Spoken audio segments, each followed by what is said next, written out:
The Mirror Trope, written by Des M. Astor, narrated by her too. She was me, but I didn't like that. I never really liked me, to be honest. Why would I, when I felt like everyone else just tolerated me, at best? An irrational thought, which is why I liked me even less. I scowled, and so did my reflection. Sometimes I wished she would do something else. It would be terrifying, but it would show me that something else was going on in this world. Or it would just tell me that I had another thing wrong with me, on top of everything else. Or maybe not. Because that's exactly what happened next. My scowl in the mirror faded into a deeper frown, but that didn't make sense, because I was still scowling. I felt a pit form in my stomach as panic began to set in. Now, I smiled. My reflection didn't. No, please. Go back to normal. I didn't mean to think that, I mumbled, taking a step back and just hitting the door. My expression faded back into a deep frown, and I felt my breathing intensify. Now, my reflection smiled and shook her head.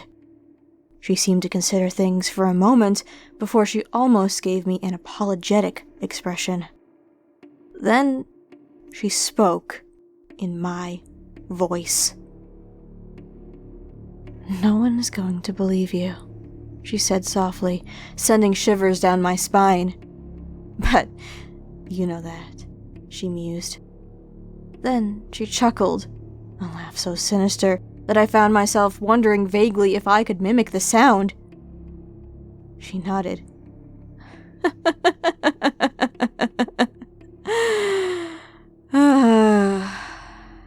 You can. I widened my eyes. Yes, I can hear your thoughts. They are mine. Did you know?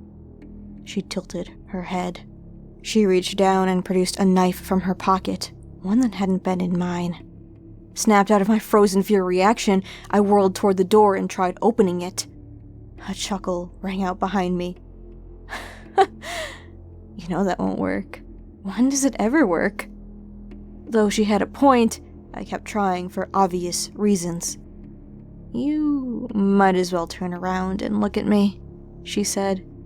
I shook my head, reasoning the best thing to do right now was to not look at her. I heard her tisk and say, "Don't you want to know why you're bleeding on your cheek?"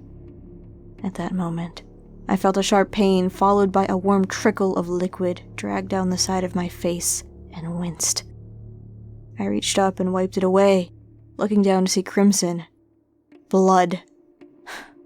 Of course it was.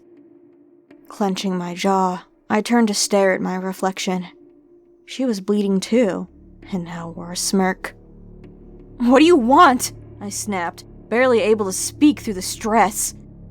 Oddly, my reflection momentarily looked impressed. She must be fully aware I usually couldn't speak during times like this. "For you to know something," she said. She let that sink in for a moment before continuing.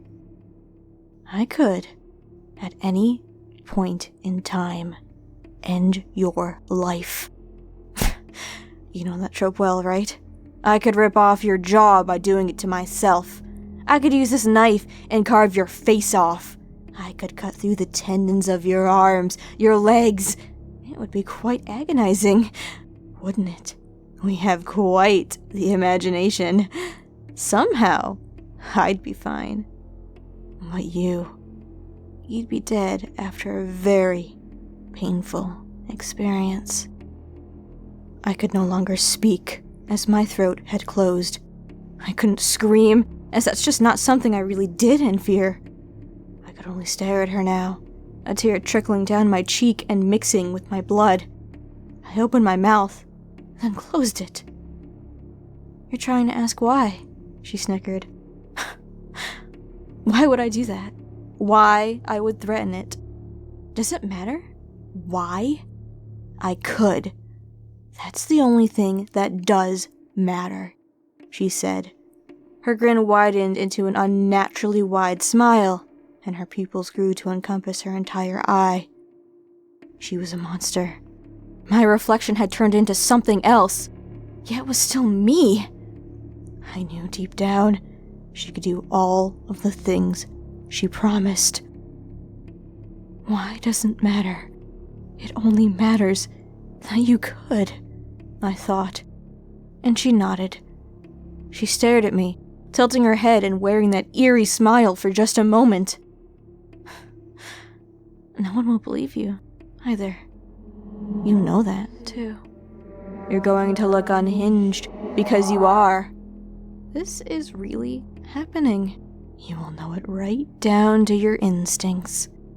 Yet there is nothing you can do. And no one you can tell. You are alone.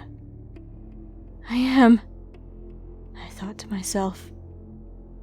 Except, you aren't alone.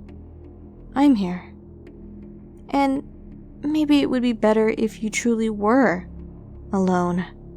I could do a number of horrible things to you, physically and mentally.